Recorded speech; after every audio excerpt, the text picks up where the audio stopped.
Dumadi. Pada kesempatan kali ini akan melanjutkan cerita Krisnogo Sosro dan Saburi bagian ke-39. Maisa Jenar sudah yakin bahwa memang demikianlah yang akan terjadi. Tetapi meskipun demikian, ketika mendengar kata-kata itu keluar dari mulut orang itu, mau tak mau ia terpaksa menaruh hormat kepadanya. Kata-kata Tuan adalah kata-kata jantan. Mudah-mudahan aku dapat mengimbangi kejantanan Tuan, jawab Maisa Jenar kemudian.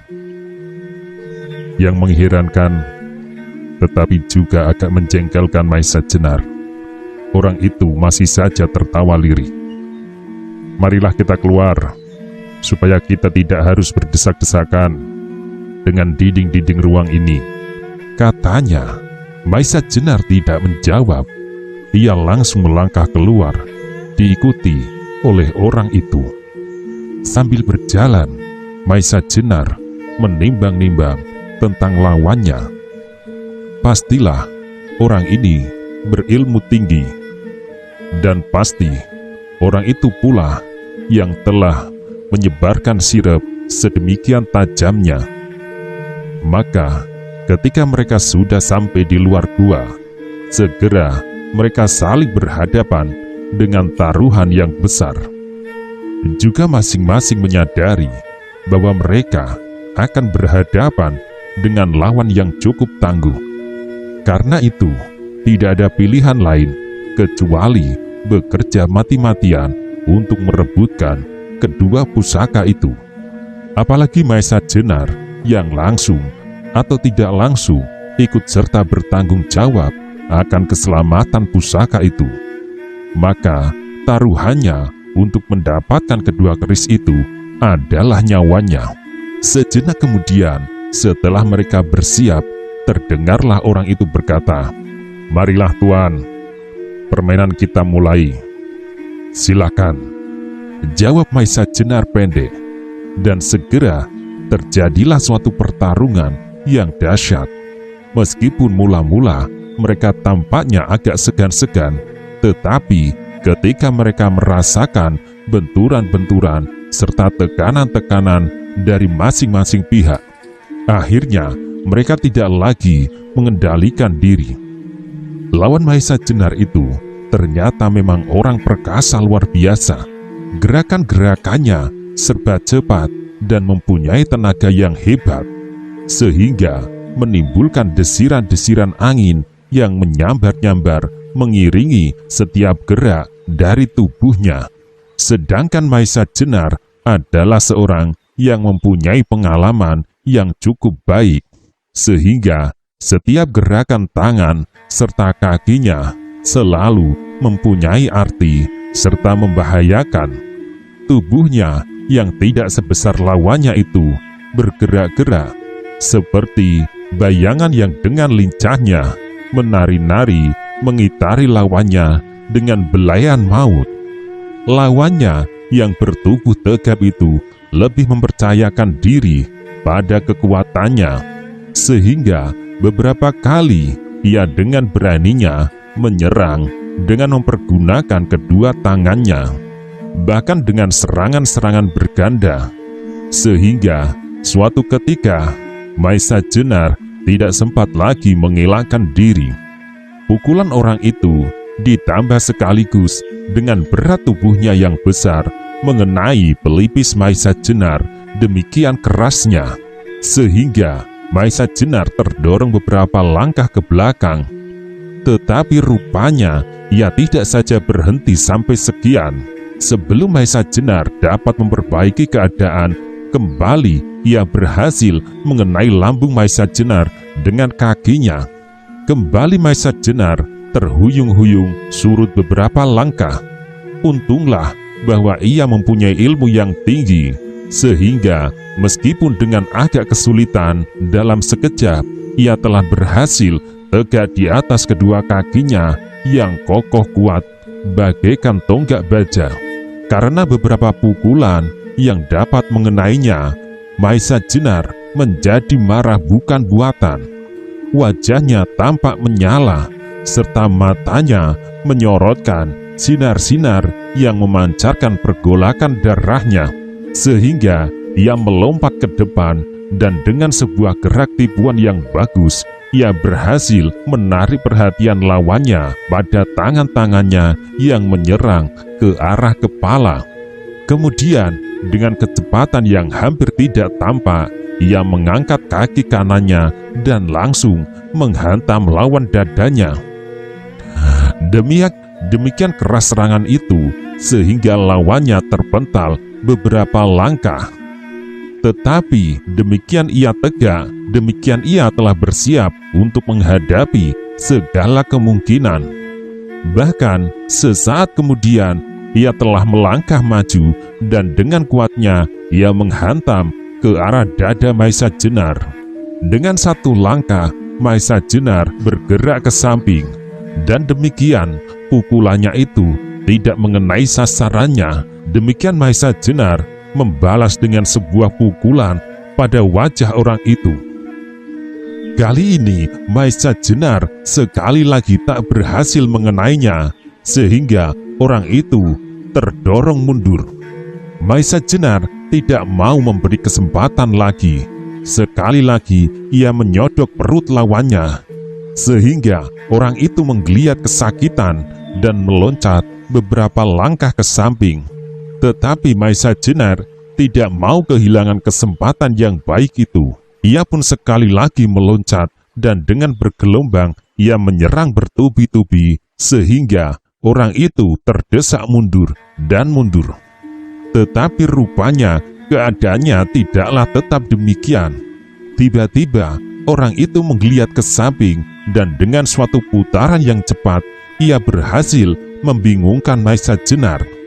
Dan dengan suatu putaran yang cepat, ia berhasil membingungkan Maisa Jenar yang ingin memotong putaran itu.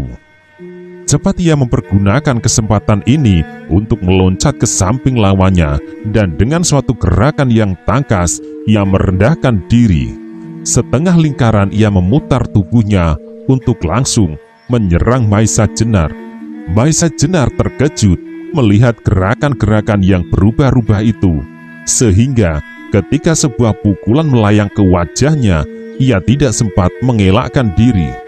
Demikian kerasnya pukulan itu, sehingga Maisa Jenar terdorong beberapa langkah. Pukulan itu terasa sakitnya bukan main. Sebagai seorang perwira, tubuh Maisa Jenar cukup mempunyai daya tahan yang kuat, tetapi dikenai oleh pukulan ini, wajahnya menjadi panas dan sejenak pandangan matanya agak kabur. Ketika ia mengusap wajah itu dengan tangannya, terasa sesuatu yang cair dan hangat meleleh dari hidungnya. Mengalami kenyataan itu, marahnya semakin memuncak. Ia benar-benar harus berkelahi dengan mengerahkan segenap kemampuannya. Maka ketika orang itu menyerangnya kembali, Maisa Jenar segera merendahkan diri. Dengan pangkal telapak tangannya, ia berhasil menghantam dagu lawannya. Terdengarlah suara gemeretak gigi beradu. Demikian kerasnya serta dibarengi kemarahan, maka pukulan Maisa Jenar seperti berlipat-lipat dahsyatnya, sehingga muka orang itu terangkat tinggi-tinggi. Maisa Jenar tidak mengabaikan kesempatan berikutnya. Selagi muka orang itu masih terangkat, ia meloncat maju, menumbuhkan dirinya sambil menghantam perut orang itu dengan lututnya. Terdengarlah orang itu mengadu tertahan dan terlontar surut. Maisa Jenar langsung memburu dan menghantamnya bertubi-tubi. Orang itu terdorong terus hingga suatu ketika ia tidak dapat mundur lagi karena punggungnya sudah melekat dengan dinding padas. Maisa Jenar melihat kesempatan itu. Ia tidak mau melepaskan lawannya kali ini. Maka dengan kekuatan penuh, ia meloncat maju dan menghantam muka orang itu dengan kedua tangannya sekaligus. Tetapi orang itu ternyata tidak menyerah demikian saja. Tiba-tiba ketika Maisa Jenar meloncat, orang itu pun menyerang dengan kakinya ke arah perut Maisa Jenar. Serangan yang sama sekali tak diduga Maisa Jenar. Karenanya serangan itu bulat-bulat telah melemparkan dan ia jatuh terguling beberapa kali. Maisa Jenar telah mengalami pertempuran dengan lawan yang beraneka macam. Pada saat ia bertempur dengan Lowo Ijo, seorang tokoh hitam yang perkasa, ia pun mengerahkan segenap tenaganya. Tetapi bagaimanapun, ia tidak merasakan adanya tekanan-tekanan yang sedemikian hebatnya seperti saat ini. Tidak saja ia tidak berhasil menekan lawannya, tetapi benar-benar ia merasakan bahwa tubuhnya menjadi sakit-sakit dan nyeri. Mengingat bahwa yang dipertaruhkan adalah pusaka-pusaka istana, serta kesadarannya akan pertanggungjawabannya sebagai seorang yang merasa turut serta membina kesejahteraan rakyat. Maka ia merasakan kengerian yang sangat apabila pusaka-pusaka itu sampai jatuh ke golongan hitam yang manapun. Karena itu, tidak ada jalan lain bagi Maisa Jenar kecuali membinasakan orang itu. Pada saat ia tidak dapat menguasai lawannya, maka cara satu-satunya adalah mempergunakan ilmunya Sosro Birowo. Maka ketika tidak ada pilihan lain, segera ia meloncat bangkit dan segera ia memusatkan segala kekuatan batinnya serta mengatur pernafasannya. Memusatkan segala kekuatan lahir batin pada telapak tangan kanannya. Demikianlah ia berdiri di atas satu kakinya, sedang kakinya yang lain ditekuk ke depan. Tangan kirinya disilangkannya di muka dadanya, sedang tangan kanannya diangkat tinggi-tinggi. Kemudian demikian cepat bagai sambaran kilat, ia meloncat maju dan dengan dahsyatnya ia mengayunkan tangan kanannya ke arah kepala lawannya. Melihat sikap itu, lawan Maisa Jenar terkejut bukan buatan. Segera ia meloncat mundur sambil berteriak, "Tahan tuan, tahan dulu." Maisa Jenar sudah terlanjur bergerak. Kalau ia menahan serangannya, maka kekuatannya yang sudah tersalur itu pasti akan memukul dirinya sendiri lewat bagian dalam tubuhnya. Karena itu, tidak ada cara lain kecuali melanjutkan serangannya untuk membinasakan lawannya. Melihat Maisa Jenar tidak mengubah serangannya, tiba-tiba orang itu pun segera bersiap, tidak menghindarkan diri karena tidak ada kesempatan lagi, melainkan ia berdiri di atas kedua kakinya yang melangkah setengah langkah ke depan. Lutut kaki kanannya ditekuk sedikit. Mula-mula ia merentangkan kedua tangannya, tapi ketika pukulan Maisa Jenar sudah melayang, segera ia menyilangkan kedua tangannya di muka wajahnya. Melihat sikap itu, Maisa Jenar seperti terhenti berdenyut karena terkejut. Tetapi segala sesuatu sudah terlambat, sebab tangan kanan Maisa Jenar sudah tinggal berjarak beberapa jengkang saja dari orang itu. Dengan satu gerakan pendek kedua tangan yang disilangkan di muka wajahnya, orang itu menahan hantaman tangan Maisa Jenar, dan sesaat kemudian terjadilah suatu benturan yang maha dahsyat seperti benturan halilintar. Akibatnya dahsyat pula, orang itu terlempar jauh ke belakang dan bulat-bulat terbanting di tanah tanpa dapat berbuat sesuatu. Matanya menjadi gelap dan nafasnya tersekat di kerongkongan. Sebentar kemudian ia tak dapat merasakan sesuatu. Maisa Jenar sendiri yang menghantam ilmunya Sosro Birowo merasakan bahwa tangannya seolah-olah tertahan oleh selapis baja yang tebalnya lebih dari sedepa. Karena itu kekuatan yang dilontarkan itu seolah-olah membalik dan memukul bagian dalam tubuhnya, ditambah dengan desakan dari orang yang dipukulnya itu. Karena itu, Maisa Jenar juga terlempar. Tidak hanya seperti sebuah balok yang melayang, tetapi seperti kayu yang oleh kekuatan raksasa dihantam ke punggung Padas yang ada di belakangnya. Demikian dahsyatnya Maisa Jenar terbanting, sehingga pada saat itu juga, pada saat ia terhempas, ia sudah tidak dapat lagi merasakan apa-apa kecuali kepekatan yang dahsyat menerkam dirinya, dan ia pun pingsan. Demikianlah keadaan segera menjadi senyap, hanya desir angin di rerumputan serta semak-semak yang kedengaran gemerisik lembut. Di kejauhan terdengar suara binatang malam serta gonggongan anjing yang berebutan mangsa. Di mulut gua Simarudra itu menggeletak sebelah menyebelah dua sosok tubuh yang sama sekali tak sadarkan diri.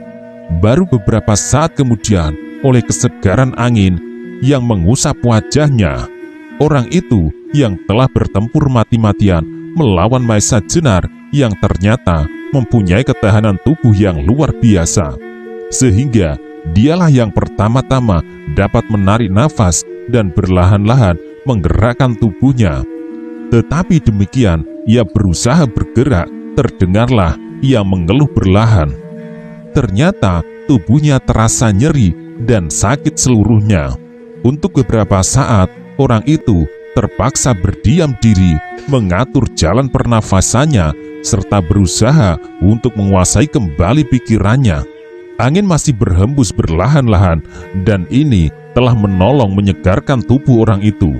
Sehingga beberapa saat kemudian, ia berhasil dengan susah payah mengangkat tubuhnya dan duduk bersandar pada kedua tangannya. Berkali-kali ia menarik nafas panjang, keringat dingin masih saja mengalir membasahi seluruh pakaiannya. Baru setelah tubuhnya terasa bertambah segar, ia berlahan-lahan bangkit berdiri. Ketika ia memandang daerah sekelilingnya, tiba-tiba matanya tertubu pada tubuh yang masih terbaring tak bergerak. Beberapa langkah dari mulut gua, sekali lagi ia menarik nafas. Ia tahu benar bahwa pukulan lawannya itu adalah pukulan yang tak ada taranya dahsyatnya. Berlahan-lahan dan tertatih-tatih, ia berjalan selangkah demi selangkah mendekati Maisa Jenar yang masih belum sadar. Dengan mata yang bercahaya, orang itu memandangi tubuh Maisa Jenar dari ujung kakinya sampai ke ujung kepalanya.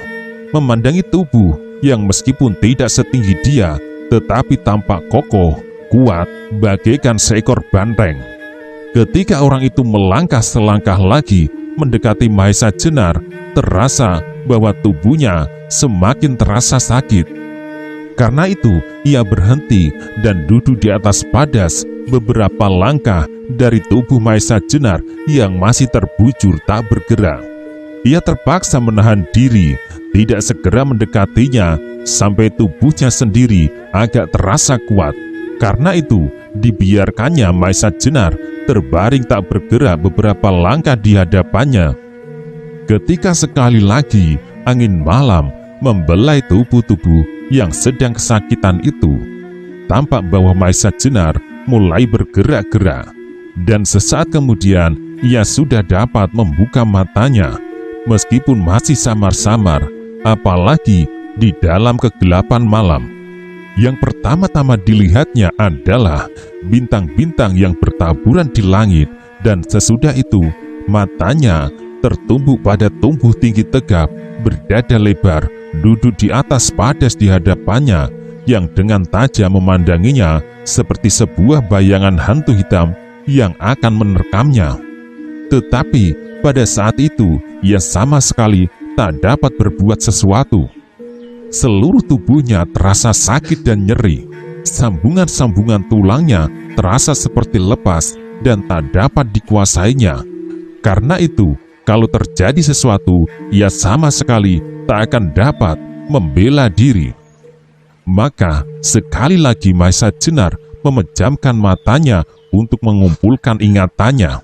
Dan berlahan-lahan ketika tubuhnya terasa semakin segar karena angin malam yang lembut, ingatannya pun sedikit demi sedikit menjadi cerah kembali, meskipun kepalanya masih saja pening dan seperti berputar-putar.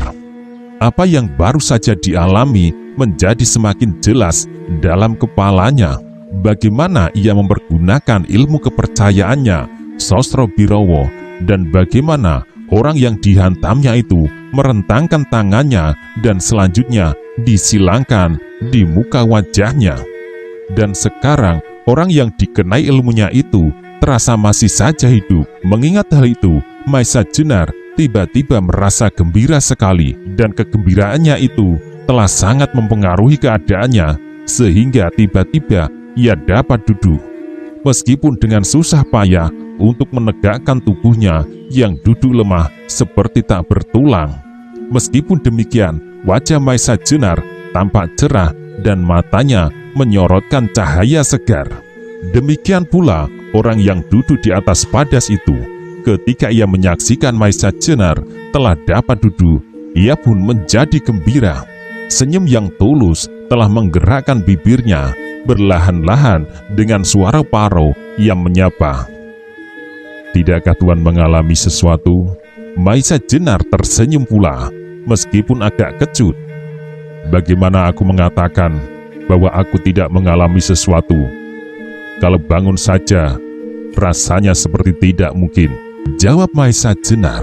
Orang itu menundukkan kepalanya seperti menyesali dirinya.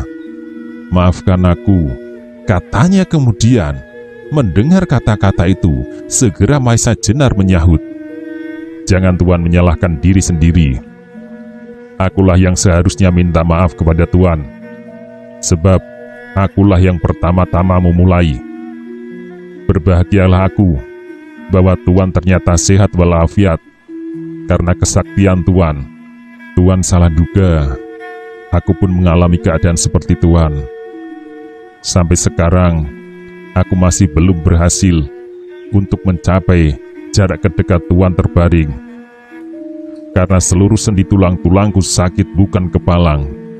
Karena di dalam tangan Tuan tersimpan Aji Sosrobirowo. Sahut orang itu sambil tertawa lirih. Maisa Jenar menarik nafas dalam-dalam. Sekali lagi, maafkan aku. Tak apalah, malahan aku merasakan sesuatu keuntungan, mendapat kehormatan, mencicipi ilmu Tuan yang maha dahsyat itu. Dan dengan demikian, aku mengenal Tuan. Yang pasti, salah seorang murid dari Paman Pengging Sepuh. Jawab orang itu. Maisa Jenar mengangguk perlahan. Benar Tuan, aku tinggal satu-satunya murid yang masih harus menjunjung tinggi nama kebesaran Ki Ageng Pengging Sepuh. Untung jugalah bahwa aku tidak binasa kali ini. Kalau hal itu terjadi, berakhirlah nama perguruan Pengging. Bukankah Tuan telah mempergunakan Aji Lembur Seketi? Terpaksa, aku sekedar supaya aku tidak lumat. Gunggam orang itu, seperti kepada diri sendiri. Benar Tuan, Tuan sama sekali benar. Akulah yang terlalu lancang. Tetapi, siapakah sebenarnya Tuan? Bukankah Lembur Saketi itu, menurut guruku, dan yang ku kenal, adalah milik Ki Ageng Dipayana? Potong Maisa Jenar. Tuan menebak dengan tepat. Karena itu, ketika Tuan mengatakan bahwa Tuan adalah orang Pangrangtunan, segera aku menjadi curiga. Sebab Pangrangtunan adalah daerah masa kanak-kanakku. Aku adalah anak Ki Ageng Sora Dipayana. Jawab orang itu. Apakah Tuan yang disebut Ki Ageng Gajah Sora? Tanya Maisa Jenar. Benar Tuan, akulah yang bernama Gajah Sora. Jawab orang itu. Mendengar jawaban itu, Maisa Jenar jadi merenung. Untunglah bahwa tak terjadi sesuatu dalam pertempuran tadi.